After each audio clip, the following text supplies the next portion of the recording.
야, 이 씨발 할망구야, 경비 똑바로 안 해? 조폭 재벌 회장은 건드려선 안 될 사람을 건드렸습니다. 한 경비원 할머니의 며느리가 국가의 특수부대 UDT 중령이었고 이후 조폭 양아치들을 참교육 내고 박살내는 이야기입니다. 구독과 좋아요를 해주시면 더 좋은 사연으로 보답하겠습니다. 서울의 하늘을 찢을 듯이 솟아오른 거대한 창 롯데월드타워. 그 최상층부를 차지한 시그니엘 레지던스의 공기는 지상과는 그 농도부터 달랐다. 바닥에 이음새 하나 보이지 않는 최고급 대리석은 거울처럼 반질거렸고 통제된 습도와 온도 속에서 은은하게 퍼지는 시트러스 계열의 아로마 향은 이곳이 평범한 인간의 생활 공간이 아님을 증명하고 있었다. 창밖으로는 서울의 모든 불빛이 발 아래 카페처럼 깔려 있었지만 그 아찔한 풍경조차 이곳 입주민들에게는 그저 익숙한 벽지에 불과했다. 이곳에서 10년 넘게 미화원으로 일해온 오미숙 여사는 이 고요하고 화려한 세계에 보이지 않는 톱니바퀴 중 하나였다. 희끗희끗한 머리를 단정하게 묶고 풀먹인 유니폼을 빳빳하게 차려입은 그녀는 자신의 존재감을 최대한 지우며 움직였다. 입주민의 동선에 방해가 되지 않도록, 그들의 심기를 거스르지 않도록. 그것이 이곳의 불문율이었다. 그녀는 방금 전 복도 끝에 위치한 거대한 통창에 묻은 미세한 손자국 하나를 특수 제작된 융으로 말끔히 닦아냈다. 자신의 일을 마친 그녀의 입가에 희미한 만족감 어린 미소가 번졌다. 고된 일이었지만 이 일을 해서 하나뿐인 아들 지역을 번듯하게 키워냈고 군인이라 늘 늠름하고 자랑스러운 며느리 세아를 얻었다. 조금만 더 힘내자. 퇴근하면 우리 며느리가 데리러 올 시간이다. 소박한 행복을 곱씹으며 지하 주차장으로 향하는 직원용 엘리베이터에 몸을 실었을 때였다. 적막해야 할 지하 5층 주차장 전체가 마치 야수의 포효와 같은 굉음으로 울리고 있었다. 부아앙으. 귀를 찢는 배기음과 함께 새빨간 페라리 한 대가 총알처럼 코너를 돌아 그녀가 있는 곳으로 미끄러져 들어왔다. 차에서는 저속한 가사가 난무하는 힙합 음악이 터져나오고 있었다. 차에서 내린 사내는 골드러쉬 캐피탈의 대표 마동철이었다. 명품 브랜드 로고가 요란하게 박힌 티셔츠는 그의 불룩한 배를 감추지 못했고 두꺼운 금목걸이는 악취미의 극치를 보여주었다. 그는 자신의 지정 주차 구역에 세워진 낯선 국산 세단을 발견하자마자 잘 익은 수류탄처럼 폭발했다. 아, 씨발. 어떤 개새끼 차야 이거. 눈깔이 장식이냐? 여기가 어디라고 감히. 마동철은 국산 세단의 보닛을 구둣발로 걷어찼다. 쾅. 하는 굉음과 함께 찌그러지는 강철의 비명이 주차장에 울렸다. 입주민의 방문 차량이었고 잠시 다른 차가 빠지길 기다리며 정차한 것뿐이었다. 상황을 설명하기 위해 경비원이 달려왔지만 마동철의 분노는 이미 통제 불능이었다. 야, 너네들은 월급 받아 처먹으면서 하는 게 뭐야? 이런 잡것들 차 하나 관리 못해? 그의 고함에 놀라 다가온 오미숙 여사가 정중하게 고개를 숙이며 말했다. 대표님 진정하십시오. 곧 차주분께서 오실 겁니다. 차에 손상을 입히시면. 뭐? 손상? 야, 이 차값 물어주면 될 거 아냐? 돈이면 다 되는 세상 몰라? 그리고 넌 또 뭐야? 청소하는 아줌마가 어디서 감히 주둥이를 놀려? 마동철의 시선이 오미숙 여사에게로 향했다. 그는 마치 더러운 벌레를 보는 듯한 경멸적인 눈빛으로 그녀를 위아래로 훑쳤다. 늙었으면 집에 가서 손주 새끼똥이나 닦을 것이지 어디서 어른들 일에 끼어들어. 당신 같은 것들 때문에 여기 물 흐려지는 거야. 그는 말을 마치기가 무섭게 손을 뻗어 오미숙 여사의 어깨를 거칠게 밀쳤다. 비켜, 재수 없으니까. 어머. 작고 연약한 몸은 종이장처럼 허무하게 날아가 차갑고 먼지 쌓인 주차장 바닥에 그대로 나동그라졌다. 무릎과 손바닥에서 찌르는 듯한 통증이 올라왔지만 그보다 더한 것은 심장을 후벼 파는 듯한 모멸감이었다. 주변의 다른 직원들이 겁에 질려 어쩔 줄 몰라 하고 마동철은 오히려 의기양양하게 쓰러진 그녀를 내려다보았다. 그는 분이 풀리지 않는다는 듯 오 여사에게 한 걸음 다가서며 구둣발을 들어 올렸다. 그 잔인한 폭력이 정점을 향해 치닫던 바로 그 순간이었다. 주차장 기둥 그늘 속에서 얼음처럼 차가운 목소리가 날아와 마동철의 움직임을 꿰뚫었다. 지금 뭐 하는 겁니까? 목소리가 들려온 곳으로 모두의 시선이 향했다. 그곳에는 퇴근하는 시어머니를 모시기 위해 방금 도착한 며느리, 천세아 중령이 서 있었다. 값비싼 명품 하나 걸치지 않은 평범한 면 티셔츠와 청바지 차림이었지만 그녀의 존재감은 주차장의 공기를 얼어붙게 만들었다. 꼿꼿하게 편 허리와 조금의 흐트러짐도 없는 자세, 그리고 무엇보다도 감정이라곤 한 점도 느껴지지 않는 그 깊고 서늘한 눈빛. 천세아는 쓰러진 시어머니의 처참한 모습과 발길질을 하려던 마동철의 추악한 자세, 그리고 그 주변에서 침묵으로 동조하던 모든 것을 자신의 두 눈에, 그리고 해군 특수전전단 UDTSEAL의 지옥 같은 훈련으로 단련된 심장에 빠짐없이 기록했다. 그녀의 내면에서 잠자고 있던 국가가 막대한 예산을 들여 키워낸 최정의 살상병기의 본능이 조용히 눈을 뜨고 있었다. 마동철은 아직 알지 못했다.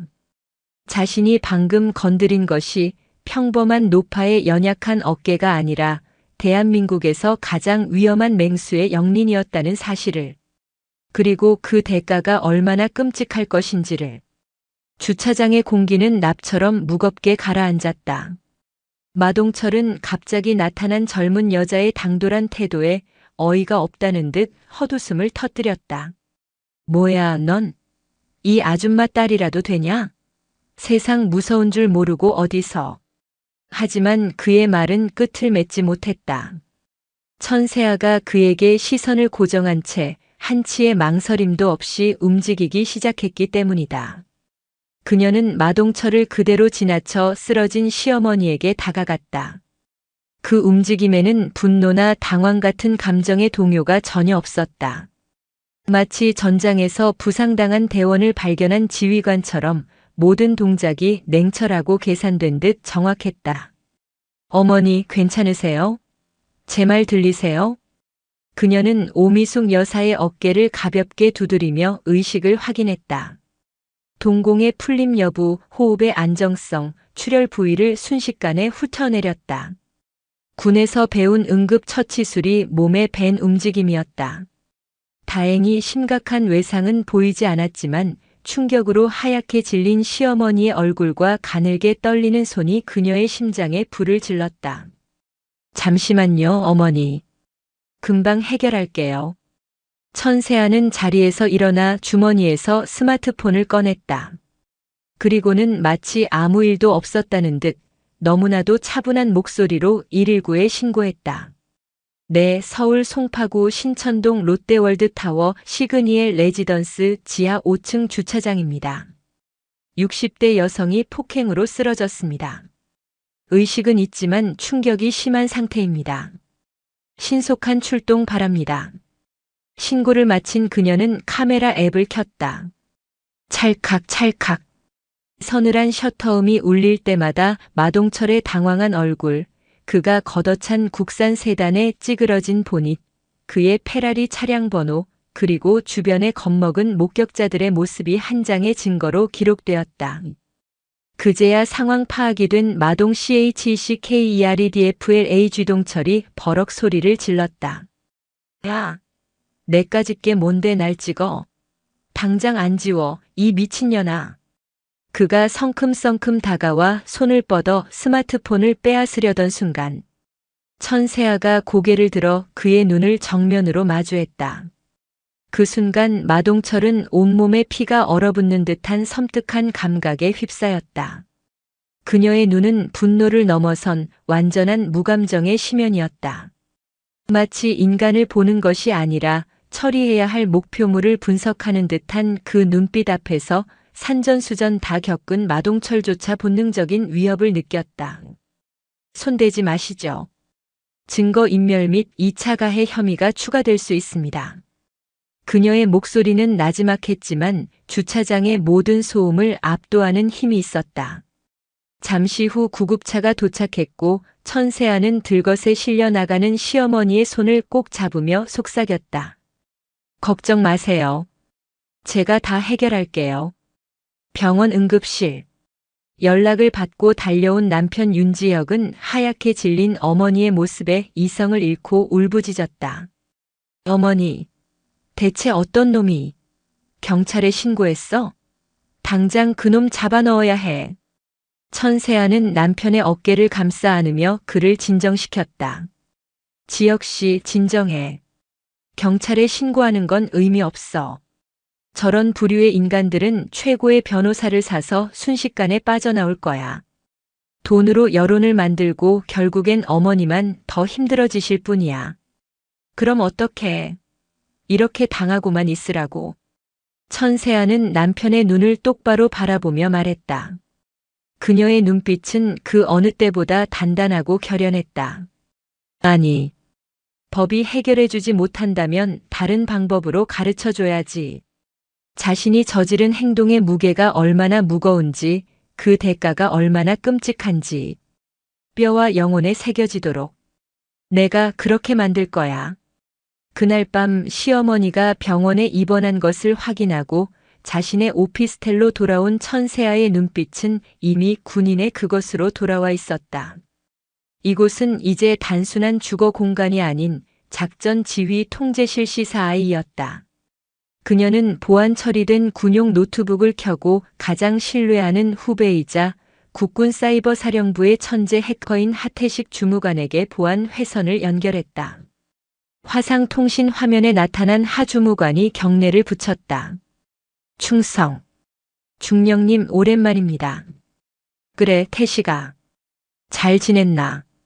다름이 아니라 비공식 작전 하나를 시작해야겠다. 천세아는 낮에 있었던 일을 간략하게 설명하고 마동철의 사진과 차량 번호, 그리고 골드러쉬 캐피탈이라는 회사명을 화면에 띄웠다. 타겟은 이자다. 이름 마동철. 지금부터 이 인간과 관련된 모든 정보를 긁어 모은다. 개인 신상, 재산 내역, 통화 기록, 회사의 자금 흐름까지. 먼지 한 톨 남기지 말고 전부. 이건 명령이다.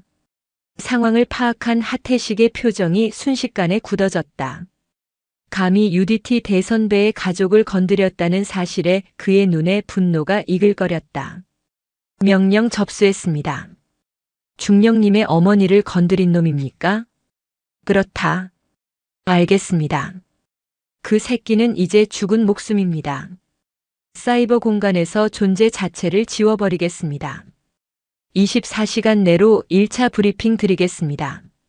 충성. 통신이 끊어지고 천세아는 창밖의 서울 야경을 차갑게 내려다보았다. 수많은 불빛 속에서 탐욕과 부패로 번쩍이는 마동철의 세상이 보였다. 그녀는 조용히 은쫄였다. 작전명 정예 구현. 지금부터 시작한다. 작전 개시 다음 날 동이 트기도 전부터 천세아는 움직였다. 그녀의 첫 번째 목표는 적의 만행을 공식적으로 기록할 물리적 증거의 확장이었다. 어제 확보한 스마트폰 영상만으로는 부족했다. 법정 다툼을 염두에 둔 것이 아니었다. 마동철의 숨통을 확실하게 끊어놓을 완벽한 자료를 원했다. 그녀는 해군 정복을 완벽하게 갖춰 입었다. 한치의 구김도 없는 새하얀 제복, 금빛으로 빛나는 중령 계급장, 가슴에 달린 각종 훈장은 그녀가 단순한 개인이 아님을 대한민국의 이름으로 싸우는 군인임을 증명하고 있었다. 그녀가 향한 곳은 시그니엘 레지던스의 보안관리 사무소였다. 사무소장은 갑작스러운 현역 해군 중령의 방문에 당황한 기색이 역력했다. 천세아는 조금의 감정도 내비치지 않은 채 자신의 공무원증을 테이블 위에 올려놓으며 말했다.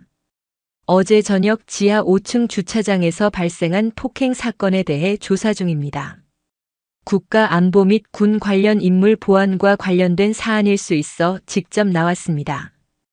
해당 시간대에 지하 주차장 모든 구역의 CCTV 영상 원본을 편집 없이 제출해 주시기 바랍니다. 국가안보라는 단어에 사무소장의 얼굴이 하얗게 질렸다. 그는 입주민 개인정보 보호 규정을 읊조리며 난처한 표정을 지으려 했지만 천세아의 강철 같은 눈빛과 마주치자 그 말을 차마 입 밖으로 내지 못했다. 그녀의 목소리는 정중했지만 그 안에는 거부할 수 없는 명령의 무게가 실려 있었다. 협조하지 않을 시 방첩 사령부의 공식적인 압수수색 영장과 함께 다시 오게 될 겁니다. 선택은 소장님께서 하시는 겁니다. 결국 사무소장은 벌벌 떨며 모든 영상 데이터가 담긴 하드디스크를 그녀에게 건넸다. 천세아는 아무 말 없이 그것을 받아들고 경례조차 없이 돌아섰다. 그녀에게 이곳은 더 이상 존중해야 할 민간시설이 아닌 작전구역일 뿐이었다. 같은 시각 경기도 과천의 국군사이버사령부 지하벙커. 하태식 주무관은 밤을 꼬박 새운 상태였지만 그의 눈은 오히려 형형하게 빛나고 있었다. 수십 개의 모니터가 그의 주변을 둘러싸고 있었고 그의 손가락은 키보드 위에서 춤을 추듯 현란하게 움직였다. 마동철의 골드러쉬 캐피탈은 겉보기엔 그럴듯한 투자 회사였지만 그 내부는 썩어 문드러진 시궁창이었다. 하태식은 회사의 허술한 보안망을 비웃으며 손쉽게 내부 서버로 침투했다. 그리고 그곳에서 대한민국의 부패가 얼마나 깊고 추악한지를 목도했다. 불법 대부업, 수백억 대의 탈세, 미술품을 이용한 자금 세탁, 정치인에게 건네진 불법 뇌물 리스트까지. 하지만 그것은 시작에 불과했다. 하태식은 암호화된 별도의 회계 장부를 발견하고 그것을 해독하는 데 성공했다. 장부에는 블루핀이라는 낯선 이름의 유령 회사가 등장했다. 골드러쉬 캐피탈의 모든 검은 돈은 이 블루핀으로 흘러들어간 뒤 몇 단계의 세탁 과정을 거쳐 최종 목적지로 향하고 있었다. 찾았다. 이 계좌식의 심장. 하태식은 마침내 자금의 최종 종착지를 확인하고 저도 모르게 욕설을 내뱉었다. 돈이 흘러들어간 곳은 청송문화재단이라는 이름의 비영리 재단이었다. 겉으로는 장학사업과 문화예술을 후원하는 사회적으로 존경받는 단체. 그리고 그 재단의 이사장은 정재계를 마쿠에서 주무르는 거물 황태룡이었다. 한편 아무것도 모르는 마동철은 전날의 불쾌한 일을 잊고 자신의 권력을 휘두르기 시작했다. 그는 자신의 변호사를 통해 쌍방 폭행을 주장하는 한편 시그니엘 입주민 전용 온라인 커뮤니티에 정신 나간 미화원이 입주민에게 먼저 시비를 걸고 폭언을 했다는 내용의 악의적인 글을 게시했다. 순식간에 여론은 그에게 유리하게 돌아갔다. 피해자인 오미숙 여사는 한순간에 파렴치한 가해자로 둔갑했다. 그 모든 상황을 실시간으로 보고받은 천세아는 분노하는 대신 오히려 입가에 냉소를 머금었다. 스스로 무덤을 파는군. 그때 하태식으로부터 긴급 통신이 들어왔다. 중령님, 보고 드립니다. 마동철은 단순한 꼬리가 아닙니다. 거대한 몸통에 연결된 중요한 자금줄입니다. 최종 보스는 청송문화재단의 황태룡입니다. 어떻게 할까요? 바로 황태룡을 칠까요? 천세아는 잠시 생각에 잠겼다. 거대한 뱀을 잡기 위해서는 머리를 직접 노리기보다 먹이를 삼키지 못하도록 턱부터 부숴야 하는 법이다. 아니, 계획대로 간다. 일단 마동철부터 처리한다. 뱀의 독리를 먼저 뽑아버리는 거야. 그가 가진 모든 것을 빼앗고 사회적으로 완전히 매장시킨다. 황태룡이 스스로 꼬리를 잘라내도록 만들고 그때 드러나는 빈틈을 노린다. 그녀는 하태식이 보내온 방대한 양의 비리 증거들과 자신이 확보한 완벽한 폭행 영상을 USB에 담았다. 이제 사냥을 위한 미끼를 만들 차례였다. 그녀의 머릿속에서 마동철의 탐욕을 자극해 스스로 덫에 걸어 들어오게 할 완벽한 시나리오, 안나 천이라는 이름의 유령이 서서히 모습을 갖추기 시작했다. 사이버 전장에서의 1차 전투는 압도적인 승리로 끝났고 이제 오프라인에서의 심리전이 막을 올리고 있었다. 마동철은 자신의 세상이 얼마나 견고한지 잘 알고 있었다. 그의 세상은 돈으로 쌓아 올린 성체였고 법은 그 성벽을 장식하는 액세서리이자 귀찮은 벌레들을 막아주는 방충망에 불과했다. 강남 테헤란로가 한눈에 내려다 보이는 골드러쉬 캐피탈 35층 대표의 사실. 이탈리아 장인이 만들었다는 거대한 원목 책상에 다리를 꼬아 올린 채 그는 최고급 쿠바산시가 연기를 허공에 뿜어내고 있었다. 푸아으 그래서 그 계집이 아직도 날뛰고 있다고. 변호사님 뭘 그리 걱정하십니까? CCTV? 그거 하나로 흠집이나 나겠습니까? 정당방위, 아니 과잉방어였다고 우기면 그만입니다. 늙은 미화원이 먼저 시비를 걸었다고 입주민 커뮤니티에 글 몇 개 올렸더니 다들 내 편을 들던데요. 사람들은 보고 싶은 것만 보고 믿고 싶은 것만 믿는 법입니다. 그는 전화기 너머의 변호사에게 호언장담하며 낄낄거렸다. 주차장에서 마주친 군인 며느리의 차가운 눈빛이 잠시 아른거렸지만 그는 곧 고개를 저었다. 군인이면 뭐 어쩔 건데. 여기는 전쟁터가 아니라 대한민국이야. 계급장보다 돈이 더 높은 세상이라고. 그는 자신의 힘을 과신했고 오만했다. 그는 즉시 시그니엘 레지던스 지배인에게 전화를 걸어 으름장을 놓았다. 아, 나 마동철인데.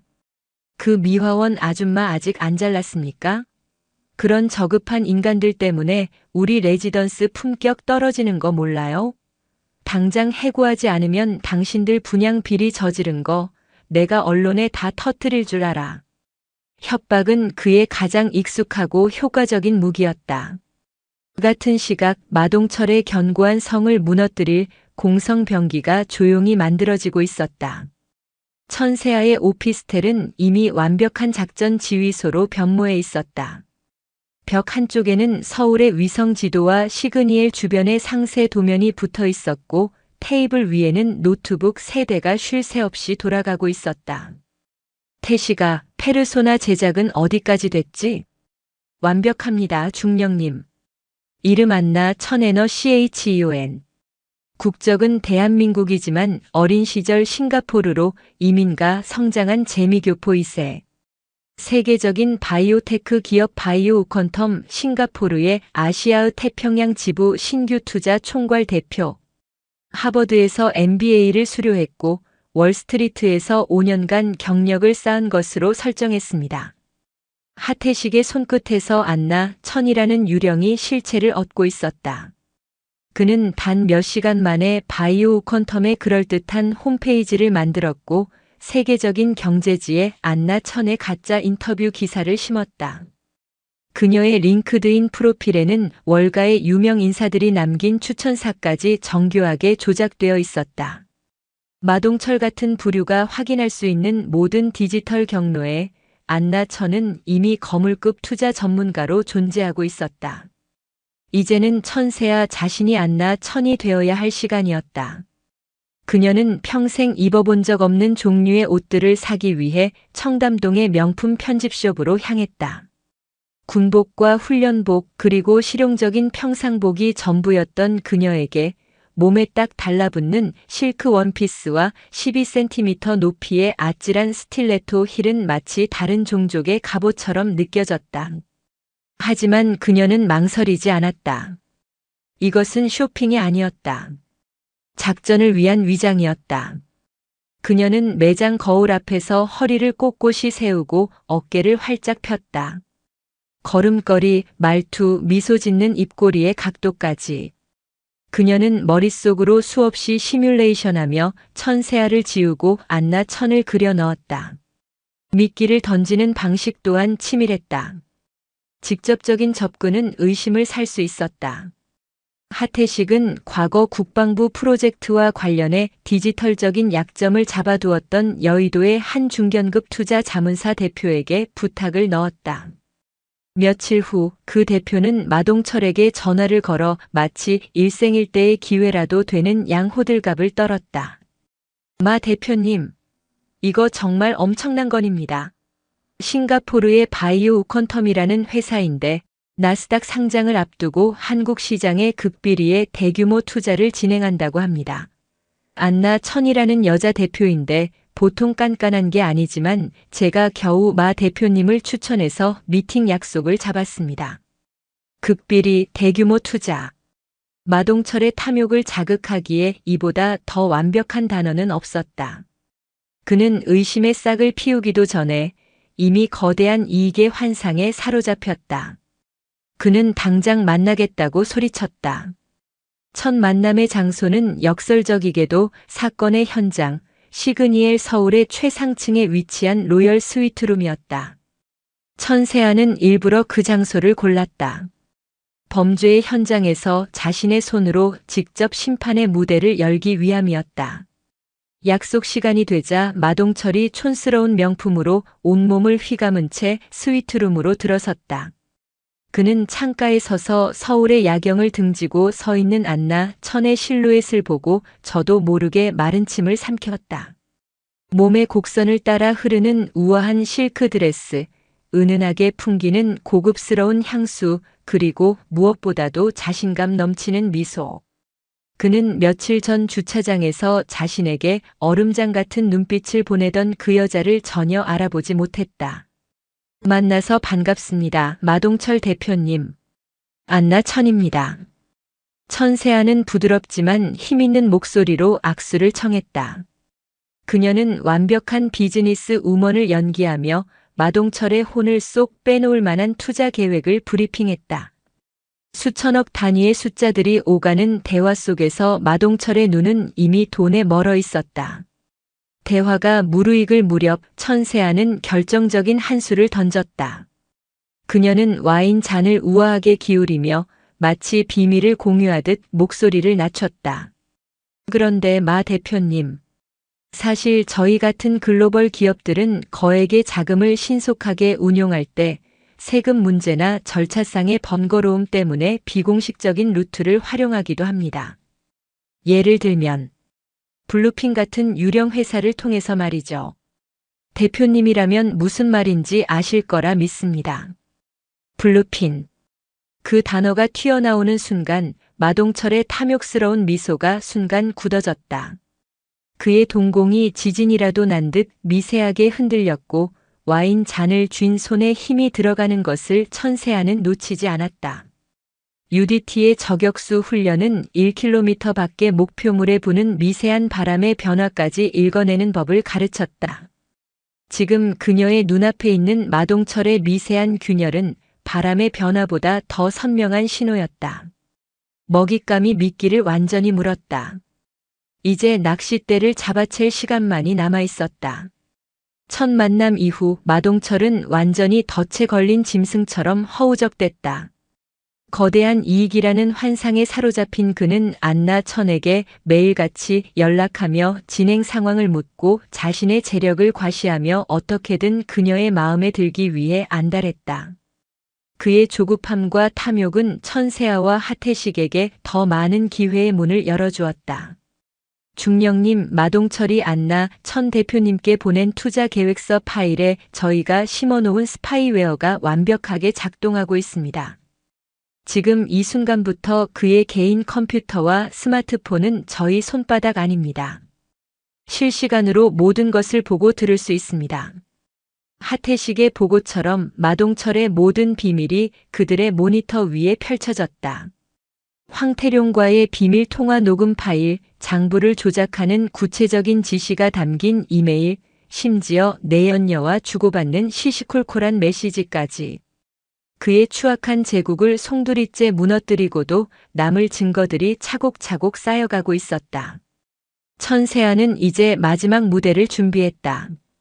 그녀는 안나 천의 목소리로 마동철에게 전화를 걸었다. 마 대표님, 드디어 싱가포르 본사에서 최종 투자 승인이 떨어졌습니다. 계약서에 서명하기 위해 마지막으로 뵙고 싶군요. 장소는 대표님의 심장부인 골드러쉬 캐피탈 사무실이 좋겠습니다. 대표님의 왕국을 직접 구경하고 싶어서요.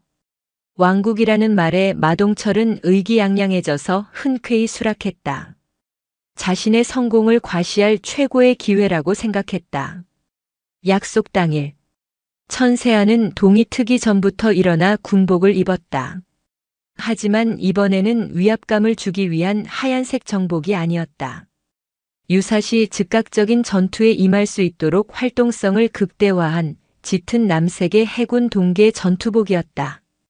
그녀는 군화끈을 단단히 조여매고 머리를 한치의 흐트러짐도 없이 올려 묶었다. 화장기 없는 그녀의 얼굴은 그 어떤 때보다도 차갑고 단단했다. 거울에 비친 것은 안나 천도 윤지혁의 아내도 아니었다. 오직 적의 심장부로 침투하는 대한민국 해군 특수전전단 중령 천세아뿐이었다. 골드러쉬 캐피탈이 입주한 강남의 빌딩 로비에 그녀가 들어서자 모두의 시선이 쏠렸다. 전투복 차림의 여군 장교가 이런 곳에 나타나는 것은 극히 이례적인 일이었다. 안내 데스크 직원이 당황해서 방문 목적을 물었지만 그녀는 대답 대신 마동철 대표와의 약속을 알렸다. 35층 대표의 사실. 마동철은 최고급 샴페인까지 준비해두고 의기양양하게 안나 천을 기다리고 있었다. 비서가 문을 열고 손님 오셨습니다라고 말했을 때 그는 활짝 웃으며 자리에서 일어났다. 그러나 그의 눈에 들어온 것은 화려한 투자 전문가가 아닌 칠흑 같은 전투복을 입은 군인이었다. 누구? 넌. 마동철의 뇌가 잠시 정지했다. 주차장의 그 여자. 시그니엘 스위트룸의 안나천. 그리고 눈앞의 군인. 세 개의 다른 모습이 하나로 합쳐지며 그의 머릿속에서 거대한 혼란이 일어났다. 권력 관계가 역전되는 데는 1초도 걸리지 않았다. 천세아는 얼어붙은 그를 무시하고 성큼성큼 걸어들어와 그의 거대한 원목 책상 위에 작은 검은색 USB 하나를 올려놓았다. 툭. 작지만 묵직한 소리가 사무실의 정적을 갈랐다. 오랜만이군요, 마동철 씨. 내 어머니는 좀 어떠시냐고 묻고 싶겠지만 당신 같은 인간에게 그런 안부를 들을 이유는 없겠지. 내 인연. 감히 날 속여? 여기가 어디라고 기어들어와. 마동철이 뒤늦게 정신을 차리고 고함을 질렀다. 하지만 천세아는 눈 하나 깜짝하지 않았다. 그녀는 품에서 작은 리모컨을 꺼내 사무실 벽면을 가득 채운 100인치 스크린을 켰다. 지지직거리는 소음과 함께 화면에 나타난 것은 시그니엘 지하 주차장의 CCTV 영상이었다. 고화질 화면 속에서 마동철이 오미숙 여사를 밀치고 쓰러진 그녀에게 발길질을 하려던 자신의 추악한 모습이 적나라하게 재생되었다. 에이, 이걸 어디서? 입 닥쳐. 천세아의 목소리는 강철처럼 날카로웠다. 지금부터 내가 하는 말을 토시 하나 틀리지 말고 잘 들어. 이 USB 안에는 방금 본 영상의 원본 파일이 들어있다. 그리고 당신이 블루핀을 통해 돈 세탁한 내역 황태룡 회장에게 상납한 뇌물 장부, 당신의 탈세 증거, 그리고 지난 10년간 저지른 모든 범죄의 기록이 전부 담겨 있지. 그녀는 마동철의 턱 밑까지 다가가 그의 눈을 똑바로 꿰뚫어보며 말했다. 선택지는 두 가지다. 첫째, 내일 오전 10시 정각까지 시그니엘 레지던스 로비로 가서 내 어머니와 모든 직원들 앞에서 무릎 꿇고 사죄해라. 당신이 커뮤니티에 올린 거짓말을 스스로 바로잡고 어머니의 명예를 되돌려놔. 그리고 당신의 이 더러운 사업을 모두 정리하고 이 땅에서 사라져. 천세아는 잠시 말을 끊고 그의 눈에 절망이 차오르는 것을 확인한 뒤 말을 이었다. 둘째, 내가 지금 이 문을 걸어 나가서 곧장 서초동 서울중앙지방검찰청 특수부로 가는 거다. 물론 가는 길에 KBS, MBC, SBS를 비롯한 모든 언론사에도 이 USB의 복사본을 하나씩 선물로 보내겠지. 당신의 왕국은 하룻밤 사이에 잿더미가 될 거고 당신은 교도소에서 평생 썩게 될 거야. 자, 선택해. 마동철. 명예로운 죽음이냐, 비참한 생존이냐. 마동철은 자신의 거대한 가죽 의자에 주저앉았다. 그의 몸은 분노와 공포로 사시나무처럼 떨리고 있었다. 그가 평생을 바쳐 쌓아올린 돈의 성체가 이름 모를 군인 하나가 던진 작은 USB 앞에서 모래성처럼 허무하게 무너져 내리고 있었다. 심판의 서곡은 끝났다. 이제 그의 대답만이 남아 있었다. 다음 날 오전 10시 시그니엘 레지던스 1층 로비는 전례 없는 긴장감에 휩싸여 있었다. 마동철이 모든 입주민과 직원들 앞에서 공개 사죄를 하겠다는 공지가 붙자 로비는 이를 구경하려는 사람들과 소문을 듣고 몰려든 기자들로 북새통을 이루었다. 천세아의 지시를 받은 하태식이 익명의 제보를 통해 몇몇 언론사에 정보를 흘린 덕분이었다. 로비 한가운데 휠체어에 앉은 오미숙 여사의 곁을 아들 윤지혁이 지키고 있었다. 오 여사의 얼굴에는 착잡함과 두려움이 교차했다. 그녀는 이런 요란한 복수를 원한 것이 아니었다. 하지만 며느리는 말했다. 어머니, 이건 복수가 아니에요. 짓밟힌 어머니의 명예를 원래 있어야 할 자리로 되돌려 놓는 과정일 뿐이에요. 천세아는 그 자리의 모습을 드러내지 않았다. 그녀는 로비가 내려다 보이는 2층의 한 카페 창가에서 마치 작전의 최종 결과를 확인하는 지휘관처럼 모든 상황을 지켜보고 있었다. 약속된 시간이 되자 검은색 세단 한 대가 로비 앞에 멈춰섰다. 며칠 전까지만 해도 세상을 다 가진 듯 오만했던 마동철이 지금은 사형장으로 끌려가는 죄수처럼 창백한 얼굴로 차에서 내렸다. 그는 수많은 사람들의 시선과 터져나오는 카메라 플래시 세례를 애써 외면하며 로비 안으로 들어섰다. 그리고 그는 오미숙 여사의 휠체어 앞에 섰다. 잠시 망설이던 그는 이내 결심한 듯 거친 소리를 내며 대리석 바닥에 무릎을 꿇었다. 쿵. 그의 무릎이 바닥에 부딪히는 소리는 로비의 모든 소음을 잠재울 만큼 크고 무겁게 울렸다. 제가 죽을 죄를 지었습니다. 마동철의 목소리는 갈라지고 떨려 나왔다. 그는 고개를 들지 못한 채 바닥에 이마를 박을 듯이 숙였다. 오미숙 여사님께 제가 인간으로서 해서는 안 될 짓을 저질렀습니다. 입주민 커뮤니티에 제가 올렸던 모든 글은 전부 제가 만들어낸 거짓말입니다. 여사님은 아무 잘못이 없으십니다. 모든 것은 저의 오만하고 추악한 성품 때문입니다. 부디 용서해 주십시오. 그의 입에서 흘러나온 고백은 거대한 파장이 되어 퍼져나갔다. 그의 굴욕적인 사죄 장면은 실시간으로 인터넷에 중계되었고 순식간에 대한민국 전체가 이 사건을 알게 되었다. 오만했던 재벌의 몰락은 대중들에게 통쾌한 카타르시스를 선사했다.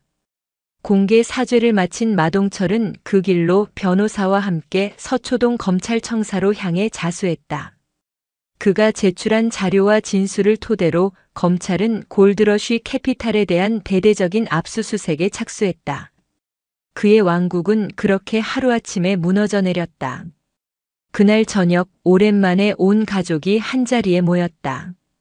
병원에서 퇴원한 오미숙 여사는 아직 몸이 불편했지만 얼굴에는 안도의 빛이 감돌았다. 뉴스에서는 온통 마동철의 몰락에 대한 이야기뿐이었다. 아가, 이제 다 끝난 거지.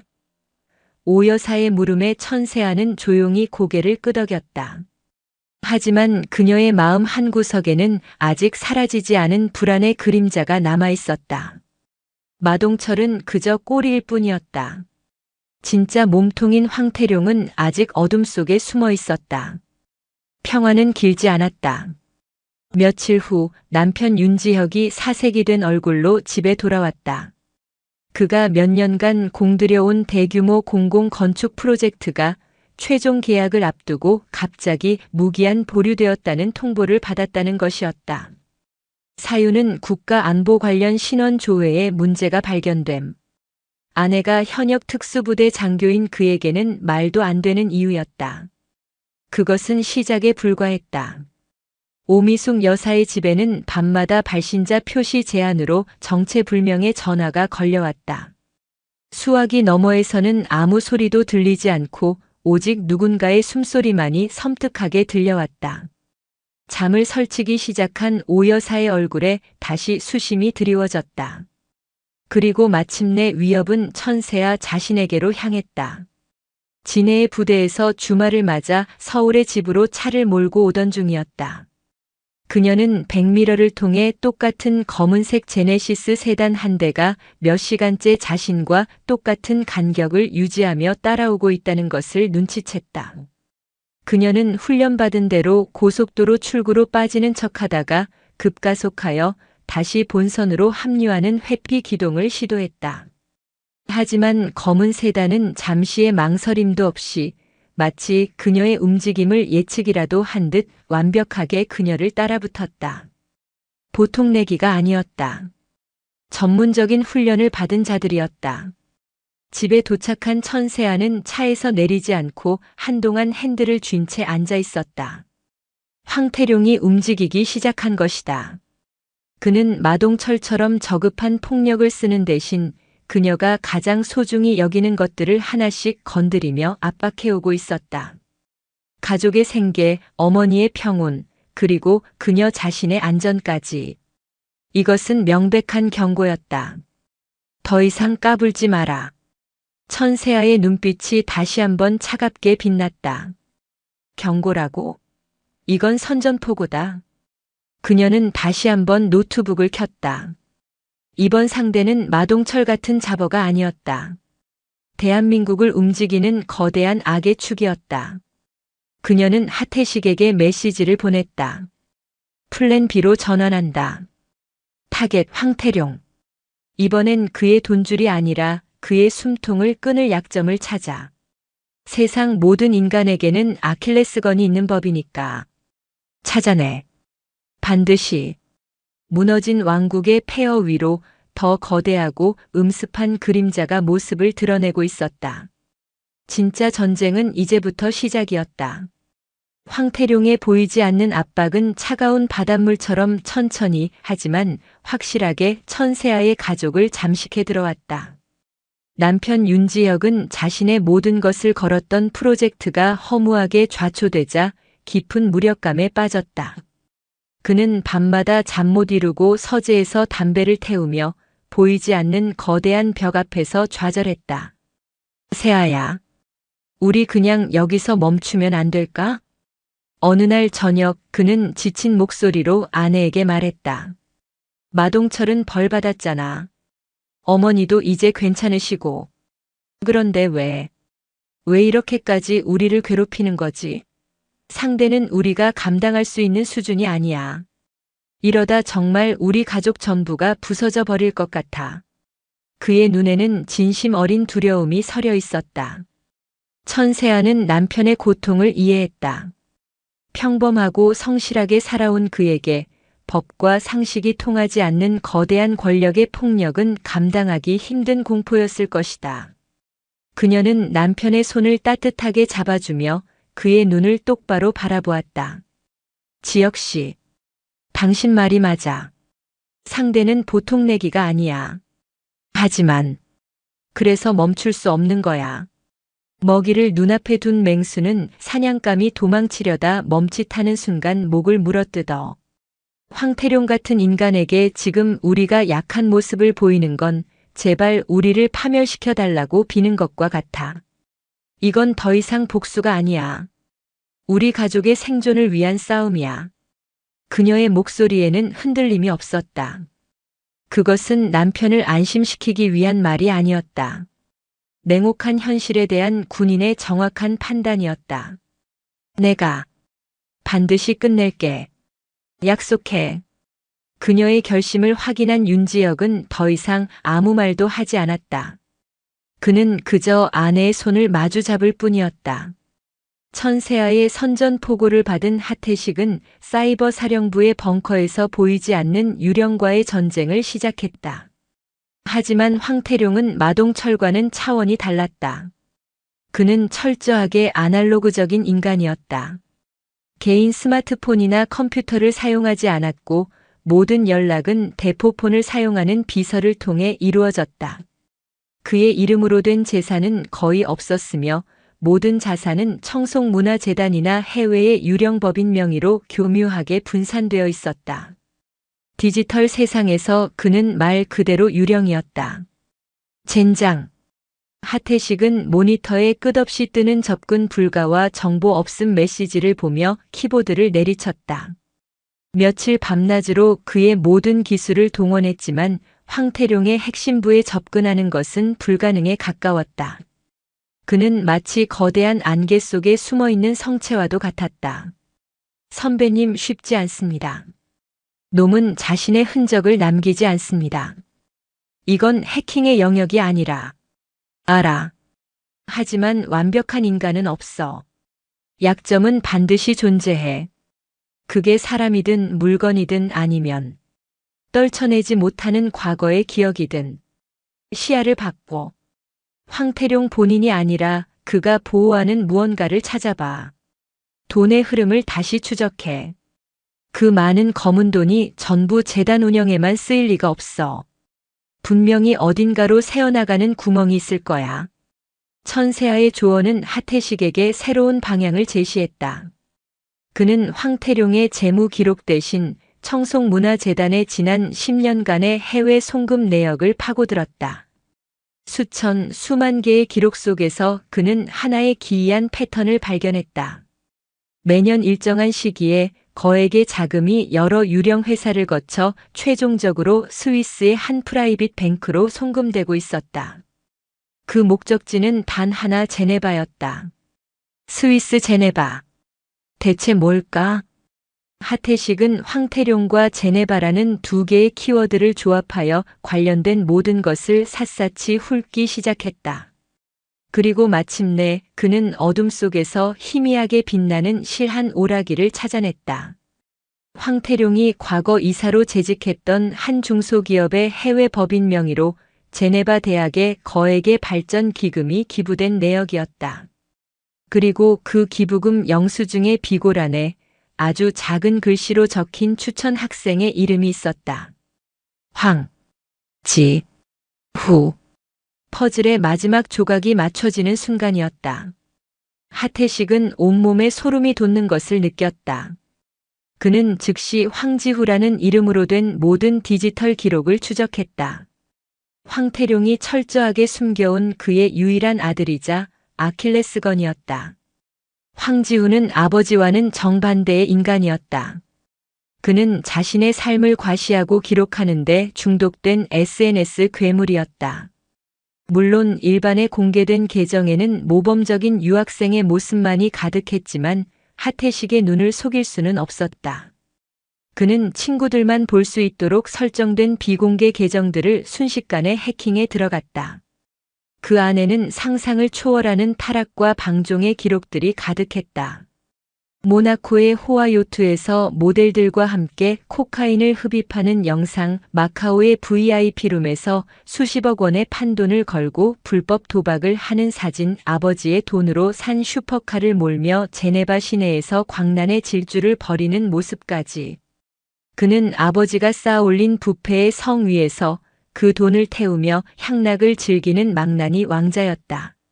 하태식은 발견한 모든 자료들을 즉시 천세아에게 전송했다.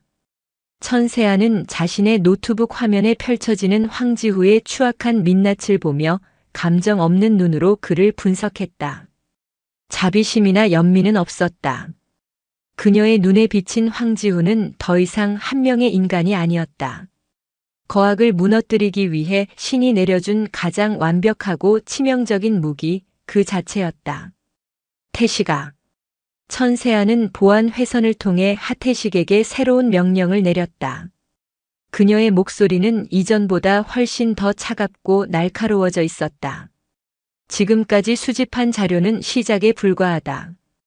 이제부터 이 무기를 완벽하게 벼려낼 시간이야. 제네바 현지에 있는 우리 군의 해외 무관이나 정보사 요원들에게 협조를 구해. 돈은 얼마가 들어도 상관없어. 현지 최고의 사립 탐정을 고용해서 황지후의 24시간을 밀착 감시해라. 그의 마약 거래 현장을 고화질 영상으로 담고 그에게 마약을 공급하는 딜러의 신원도 확보해. 그가 돈 세탁에 사용하는 스위스 은행 계좌의 흐름을 역추적하고 그 돈이 황태룡에게서 나왔다는 명백한 증거를 잡아내. 그가 인턴십을 한다는 투자은행에서 저지르는 비리까지 전부. 그녀는 잠시 말을 멈추고 창밖의 어둠을 응시했다. 황태룡이 평생을 바쳐 아들을 위해 쌓아 올린 모든 것을 단 한 번의 공격으로 재와 먼지로 만들어버릴 폭탄을 제작하는 거야. 단 한 치의 오차도 없이. 작전의 방향이 결정되었다. 이제는 거대한 성벽을 부수는 공성전이 아니었다. 적의 심장, 그가 가장 소중히 여기는 단 하나를 겨냥한 정밀하고도 잔혹한 저격이 시작될 참이었다. 천세아의 명령이 떨어진 순간 유럽의 심장부에서 보이지 않는 거미줄이 쳐지기 시작했다. 하태식은 국군 사이버 사령부의 지하 벙커에서 마치 거대한 오케스트라의 지휘자처럼 제네바, 파리, 모나코 등지에 흩어져 있는 정보 자산들을 총괄했다. 프랑스 웨인부대 출신의 베테랑 사립 탐정, 스위스 은행의 내부 정보를 빼낼 수 있는 금융 전문가, 전직 정보기관 요원들로 구성된 최고의 팀이 황지후 제거 작전을 위해 소집되었다. 그들의 일은 신속하고 은밀했다. 황지후가 자주 찾는 고급 클럽의 바텐더는 거액의 돈에 매수되어 그가 마약을 거래하는 장면을 초소형 카메라로 녹화했다. 그가 몰고 다니는 페라리의 밑바닥에는 GPS 추적기가 부착되었고 그의 모든 동선은 실시간으로 하태식의 모니터에 기록되었다. 그가 여자친구에게 자랑 삼아 털어놓은 아버지가 어떻게 비자금을 만들어 자신에게 보내주는지에 대한 대화 내용은 그녀의 스마트폰을 통해 고스란히 녹음되었다. 일주일 후 천세아의 오피스텔로 모든 결과물이 취합되었다. 그것은 단순한 비리 증거의 모음이 아니었다.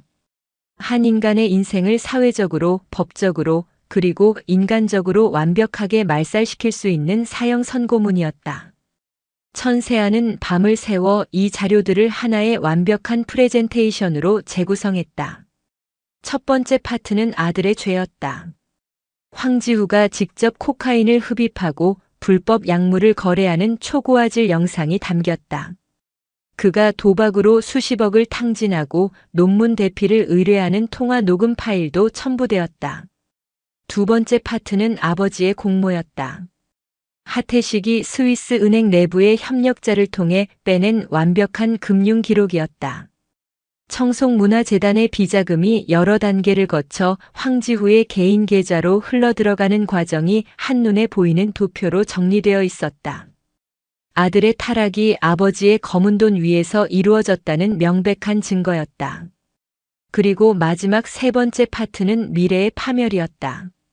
천세아는 이 모든 증거 자료를 첨부하여 즉시 발송할 수 있는 이메일들을 미리 작성해 두었다. 수신자는 제네바 대학교 총장, 스위스 연방검찰청 마약범죄수사부, 연방이민국, 그리고 황지후가 졸업 후 입사하기로 내정된 뉴욕 월스트리트의 골드만삭스 윤리위원회였다. 버튼 하나만 누르면 황태룡이 아들을 위해 금으로 포장해둔 미래가 한순간에 시궁창으로 처박히게 될 터였다. 모든 준비는 끝났다. 이제 이 치명적인 선물을 적에게 전달할 시간이었다. 천세아는 단순한 이메일이나 메시지로는 충격이 부족하다고 판단했다. 황태룡이 자신의 눈으로 직접 아들의 세상이 무너지는 것을 목격하게 만들어야 했다. 그녀는 모든 프레젠테이션 파일을 최신형 태블릿 PC에 담았다. 그리고 그 태블릿이 켜지는 순간 하태식이 제네바의 공공 CCTV를 해킹해서 송출하는 황지후의 실시간 영상이 가장 먼저 재생되도록 설정했다. 배달 방식 또한 그의 허를 찔러야 했다. 천세아는 청송문화재단의 이름으로 진행되는 한자선 경매 행사에 익명으로 거액을 기부했다. 그리고 그 감사의 표시로 재단 측에서 직접 그녀가 지정한 인물에게 선물을 전달하도록 만들었다. 며칠 후 청송문화재단의 정복을 입은 직원은 아무런 의심 없이 황태룡의 이사장실 문을 노크하고 최고급 상자에 포장된 태블릿 PC를 그의 책상 위에 올려놓았다. 적의 손으로 적의 심장에 비수를 꽂는 격이었다. 북한산이 한눈에 보이는 고풍스러운 이사장실. 황태룡은 의아한 표정으로 상자를 열었다. 그 안에는 아무런 설명도 없이 검은색 태블릿 PC 한 대만 덩그러니 놓여 있었다. 그가 조심스럽게 전원 버튼을 누르자 화면이 밝아지며 그의 눈에 익숙한 풍경이 나타났다. 제네바 레만 호숫가의 한 노천 카페. 그리고 그곳에서 친구들과 웃고 떠들며 에스프레소를 마시고 있는 아들 황지후의 모습이었다. 실시간 영상이었다.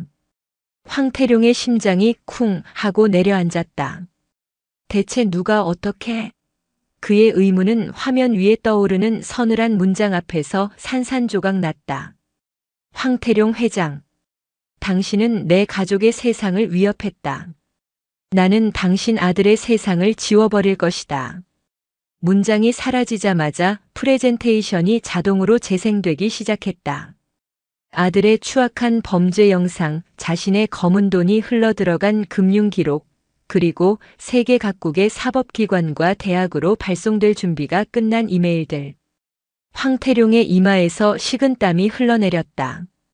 평생을 군림해온 지하 경제의 제왕은 지금 자신의 아들이 인질로 잡힌 채 정체불명의 적 앞에서 완벽하게 발가벗겨져 있었다. 그는 태블릿을 던져 부숴버리고 싶었지만 손가락 하나 까딱할 수 없었다. 모든 영상이 끝나고 화면이 검게 변했다. 그리고 마지막 메시지가 떠올랐다. 거대하고 붉은 글씨였다. 지금부터 정확히 1시간 주겠다. 당신이 직접 당신의 발로 서울중앙지검 특수부로 가서 당신의 모든 죄를 자백하라. 1시간 후 이 태블릿에 있는 모든 파일은 내가 지정한 곳으로 자동 전송된다. 스위스에 있는 당신 아들은 마약사범, 불법 체류자, 그리고 금융 사기꾼으로 낙인 찍혀 추방될 것이다. 그의 세상은 사라진다. 시계는 지금도 가고 있다. 선택은 당신 몫이다. 메시지 밑으로 붉은색 디지털 타이머가 나타나 카운트다운을 시작했다. 황태룡은 자신의 심장 박동 소리가 온 사무실을 울리는 것 같았다. 그가 평생을 바쳐 쌓아 올린 제국과 그의 유일한 분신인 아들의 미래. 둘 중 하나를 선택해야 할 지옥 같은 시간이 시작되었다. 황태룡의 이사장실은 시간이 멈춘 듯한 공간이 되었다. 창밖의 세상은 평온하게 흘러가고 있었지만 태블릿 화면 속에서 무심하게 흘러가는 붉은색 숫자는 그의 목을 조여오는 올가미와도 같았다. 그는 평생 이런 무력감을 느껴본 적이 없었다. 그는 언제나 통제하는 쪽이었다. 돈으로, 권력으로, 그리고 때로는 폭력으로. 세상 모든 것은 그의 발 아래에 있었고 사람들은 그의 눈짓 하나에 복종했다. 하지만 지금 그는 정체도 목적도 알 수 없는 적 앞에서 완벽한 수세에 몰려 있었다. 찾아내. 당장 이 태블릿의 출처를 찾아내. IP 추적해. 누구 짓인지 알아내란 말이야. 황태룡은 보안팀장에게 미친 듯이 소리쳤다. 하지만 돌아온 대답은 절망뿐이었다. 회장님, 불가능합니다. 모든 데이터는 해외의 다중 프록시 서버를 거치고 있고 하드웨어 자체에도 어떠한 흔적도 남아있지 않습니다. 완벽한 유령입니다. 그는 청와대 비서실장에게, 국정원 차장에게, 검찰총장에게 전화를 걸었다. 그가 수십 년간 돈으로 관리해온 인맥들이었다. 하지만 그들 역시 속수무책이었다. 회장님, 상대가 누군지도 모르는데 저희가 어떻게 움직임납니까? 증거가 스위스 검찰로 넘어간다면 저희도 손을 쓸 수가 없습니다. 힘의 공백.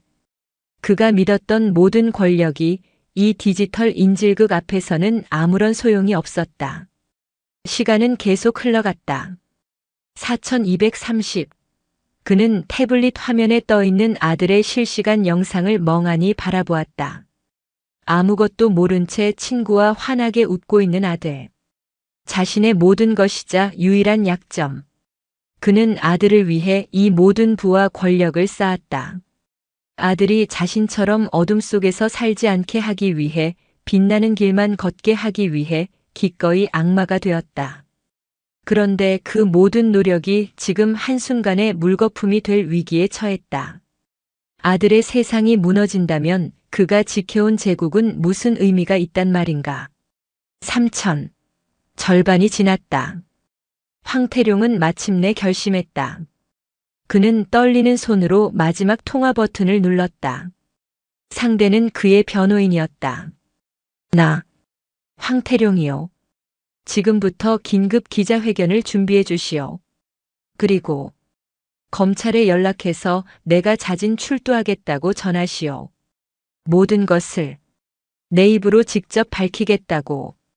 수화기 너머의 변호사는 경악했지만 황태룡의 목소리에는 더 이상 반박할 수 없는 체념과 결단이 서려 있었다. 1500. 대한민국의 모든 언론사가 발칵 뒤집혔다. 청송문화재단 황태룡 이사장 1시간 뒤 긴급 기자회견 개최 선언. 속보가 떴다. 천세아와 하태식은 자신들의 작전 지휘소에서 뉴스를 보며 숨을 죽였다. 500. 황태룡이 수많은 카메라 플래시 앞에서 연단에 섰다. 불과 몇 시간 전까지만 해도 대한민국을 호령하던 제왕의 모습은 온데간데 없었다. 10년은 늙어 보이는 초췌한 노인이 서 있을 뿐이었다. 100. 그는 마이크를 잡고 준비된 원고도 없이 입을 열었다. 국민 여러분께 사죄드립니다.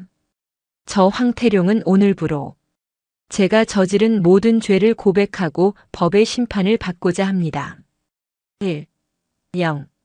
카운트다운이 끝나는 순간 황태룡의 입에서 충격적인 고백들이 쏟아져 나왔다. 수조원대의 비자금 조성, 정관계 로비, 주가 조작. 대한민국을 뒤흔든 거대 부패 사건, 황태룡 게이트의 서막이 그의 입으로 직접 열리는 순간이었다. 천세아의 오피스텔. 하태식은 카운트다운이 끝나자마자 자동으로 발송되도록 설정되어 있던 폭탄 메일의 전송을 급히 취소했다. 그는 안도의 한숨을 내쉬며 의자에 몸을 기댔다. 끝났습니다. 중령님, 우리가 이겼습니다. 천세아는 아무 말 없이 TV 화면 속에서 무너져 내리는 황태룡의 모습을 지켜볼 뿐이었다.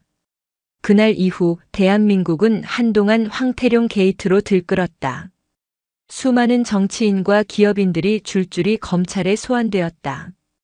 부패의 거대한 몸통이 쓰러지자 거기에 기생하던 수많은 가지들이 함께 뽑혀나갔다. 소란스러운 세상의 풍경과는 달리 천세아의 가족에게는 거짓말 같은 평화가 찾아왔다. 윤지혁의 프로젝트는 즉시 재개되었고 오미숙 여사의 집에는 더 이상 의문의 전화가 걸려오지 않았다. 온 가족이 거실에 모여 저녁 뉴스를 보는 평범한 일상. 그토록 지키고 싶었던 세상이었다. 오미숙 여사는 조용히 며느리의 손을 잡았다. 그녀의 주름진 손에서 따뜻한 온기가 전해졌다. 아가, 고맙다. 그 한마디에 모든 마음이 담겨 있었다. 몇 주 후 모든 것이 제자리를 찾았을 때 천세아는 진해의 부대로 복귀했다. 짠내 섞인 바닷바람, 규칙적인 기상, 나팔소리, 땀과 열기로 가득한 훈련장.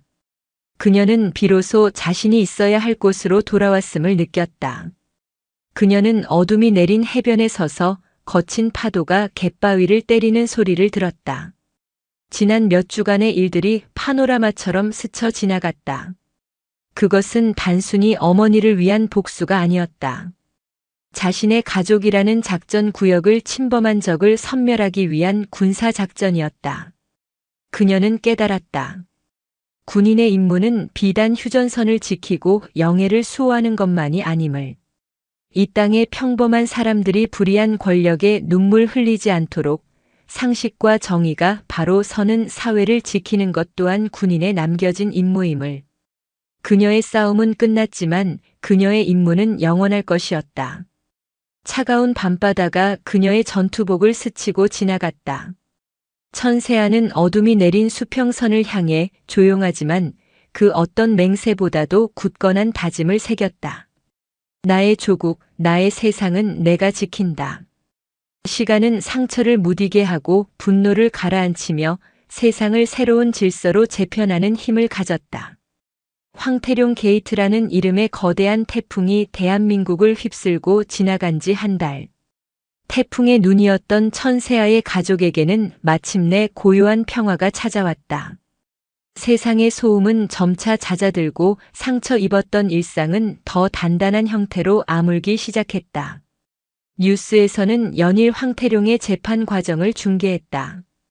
천세아가 건넨 선택지에 따라 모든 죄를 자백한 그에게는 이례적으로 무기징역이 선고되었다. 법정에서 고개를 숙인 채 수갑을 차고 나서는 그의 모습은 더 이상 지하 경제의 제왕이 아닌 모든 것을 잃어버린 초라한 노인일 뿐이었다. 그의 아들 황지훈은 스위스에서 조용히 자취를 감췄다. 아버지의 몰락과 함께 그의 방탕했던 세상 역시 신기루처럼 사라져버렸다. 마동철은 그보다 먼저 징역 15년형을 선고받고 교도소에 수감되었다. 두 개의 거대한 악은 그렇게 사회로부터 완벽하게 격리되었다. 변화는 거기서 그치지 않았다. 남편 윤지혁이 맡았던 공공건축 프로젝트는 모든 방해 공작이 사라지자 일사천리로 진행되었다. 그는 이전보다 더 열정적으로 일에 매달렸고 그의 눈에는 과거의 무력감 대신 자신의 일을 통해 세상을 만들어가는 건축가의 자부심이 다시 빛나기 시작했다. 동료들은 그에게 이전과 같은 친근함에 더해 보이지 않는 존경심을 품고 대했다. 그의 아내가 어떤 사람인지, 그들이 얼마나 거대한 불의와 싸워 이겼는지 어렴풋이 알게 되었기 때문이었다. 시어머니 오미숙 여사는 시그니엘 레지던스에 정중하게 사직서를 제출했다. 새로운 지배인은 그녀를 만류하며 파격적인 조건의 복직을 제안했지만 그녀는 웃으며 고개를 저었다. 더 이상 그 상처의 공간으로 돌아가고 싶지 않았다. 대신 그녀는 작은 화단이 딸린 소박한 주택으로 이사해 흙을 만지기 시작했다. 상추를 심고 토마토를 기르며 흙냄새와 풀냄새 속에서 지난날의 악몽을 씻어냈다. 그녀의 얼굴에 드리워졌던 그늘이 사라지고 온화한 미소가 다시 피어났다. 시그니엘 측에서 보내온 거액의 보상금은 전액 직장 내 괴롭힘 피해자 지원 재단에 기부했다. 그녀는 돈이 아닌 자신의 상처가 다른 누군가에게는 희망이 되기를 바랐다. 모든 것이 제자리를 찾아가는 풍경. 천세아는 주말을 이용해 서울의 집으로 돌아와 이 평화로운 변화를 조용히 눈에 담았다. 거실 소파에 앉아 남편과 시어머니가 함께 저녁 뉴스를 보며 웃음 짓는 모습을 보는 것. 그것이 그녀가 지키고 싶었던 세상의 전부였다. 그날 밤 부부 침실에서 윤지혁은 잠든 아내의 얼굴을 한참 동안 바라보다가 조용히 그녀의 손을 잡았다. 아내의 손은 가늘고 부드러웠지만 곳곳에 박인 굳은 살이 느껴졌다. 이 작은 손이 어떻게 그런 거대한 악을 무너뜨렸는지 그는 아직도 실감이 나지 않았다. 세아야. 그의 목소리에 잠에서 깬 천세아가 눈을 떴다. 무섭지 않았어? 윤지혁은 조심스럽게 물었다. 그 모든 일을 겪는 동안 당신은 단 한 번도 두렵다는 말을 하지 않았어. 황태룡이 우리를 위협할 때 나는 솔직히 모든 걸 포기하고 싶을 만큼 무서웠어. 그런데 당신은? 천세아는 남편의 따뜻한 손을 마주 잡았다. 그리고 처음으로 아주 희미하게 자신의 속내를 드러냈다. 무서웠어. 그녀의 대답에 윤지혁의 눈이 커졌다. 황태룡이나 마동철이 무서웠던 게 아니야. 그들을 막기 위해서. 내가 어디까지 가야 할지, 어떤 괴물이 되어야 할지가 무서웠어. 나는 군인이야. 적을 발견하면 모든 수단을 동원해서라도 무력화시키고 제거하도록 훈련받았어. 하지만 그들은 군인이 아니었지. 내가 지켜야 할 이 나라의 국민이었고 내 가족이 살아가는 세상의 일부였어. 그 선을 넘지 않는 것. 이기는 것보다 그게 더 어려웠고 어쩌면 그게 가장 무서웠던 것 같아. 그녀의 고백은 그녀가 지난 한 달간 겪었을 깊은 고뇌의 흔적이었다. 그녀는 단순한 복수심에 취해 움직인 것이 아니었다. 군인으로서의 규율과 원칙, 그리고 인간으로서의 도덕성 사이에서 아슬아슬한 줄타기를 하며 가장 정확하고 올바른 방식으로 임무를 완수하려 했던 것이다. 그녀는 남편을 끌어안았다. 이 온기, 이 평범한 순간을 지키기 위해서라면 앞으로 어떤 괴물과 마주치더라도 기꺼이 싸울 수 있을 것 같았다. 다시 진해의 군항으로 복귀한 그녀는 완벽한 군인, 천세아 중령으로 돌아왔다. 새벽 5시 30분. 어둠이 채 가시지 않은 부두에는 바다의 냉기가 서려 있었다. 전 대원 IBS 고무보트 헤드 캐링 준비. 그녀의 날카로운 호각. 소리와 함께 칠흑 같은 전투복을 입은 UDTSEAL 대원들이 100kg이 넘는 고무보트를 머리에 이고 함성을 지르며 차가운 바다로 뛰어들었다. 천세아는 그들의 맨 앞에서 조금의 흐트러짐도 없이 파도를 맞으며 전진했다. 그녀는 더 이상 안나 천도 분노에 찬 며느리도 아니었다. 대한민국 영예를 수호하는 지휘관이었다. 훈련은 실전처럼 가혹했다. 그녀는 대원들의 작은 실수 하나도 용납하지 않았고 한계에 부딪힌 대원들을 더 강하게 몰아붙였다.